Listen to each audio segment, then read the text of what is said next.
تو سب سے پہلے اگر آپ ہمارے چینل یعنی نوید کرکٹ والا پہ نئے ہیں تو ہمارے چینل کو سبسکرائب کریں اور بیل والے آئیکن پر کلک کریں تاکہ ہماری آنے والی ویڈیوز آپ تک پہنچ سکے۔ تو ہندوستان کپتان روہت شرما نے کہا کہ وہ پاکستان کے خلاف 2 طرفہ سیریز کھیلنے کے خیال کے لیے تیار ہے، تاہم یہ ایک شرط پر منحصر ہے۔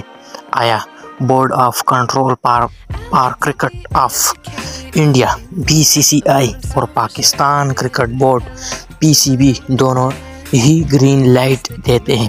اگر وہ ایسا کرتے ہیں اور باقی سب کام ہو جاتا ہے۔ روہت نے کہا کہ وہ سبز رنگ کے مردوں سے مقابلہ کرنا پسند کریں گے۔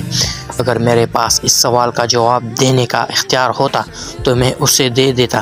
قابل احترام بورڈز یہ فیصلہ کرتے ہیں۔ کرکٹ پاکستان کے حوالے سے ان کا کہنا تھا کہ یہ ہمارے ہاتھ میں نہیں، لیکن اگر بورڈز کھیلنے کا فیصلہ کرتے ہیں تو ہم کھیلیں گے۔ ہندوستان اور پاکستان نے دسمبر 2012 سے جنوری 2023 تک 2020 بین الاقوامی اور 3 ون ڈے کے ہندوستان کے دورے کے بعد سے کوئی 2 طرفہ سیریز نہیں کھیلی ہے۔ اس کے بعد سے دونوں روایتی حریف صرف world cup, T20 world cup, champions trophy اور ایشیا کپ جیسے بڑے کرکٹ ٹورنامنٹس میں ٹکرائے ہیں۔ اس پر ہندوستان اور پاکستان نے حال ہی میں 2022 کے T20 ورلڈ کپ میں ایک دوسرے کا مقابلہ کیا، جس میں نیلے رنگ کے مرد آخری گیند کے سنسنی خیز مقابلے میں سب سے اوپر آئے۔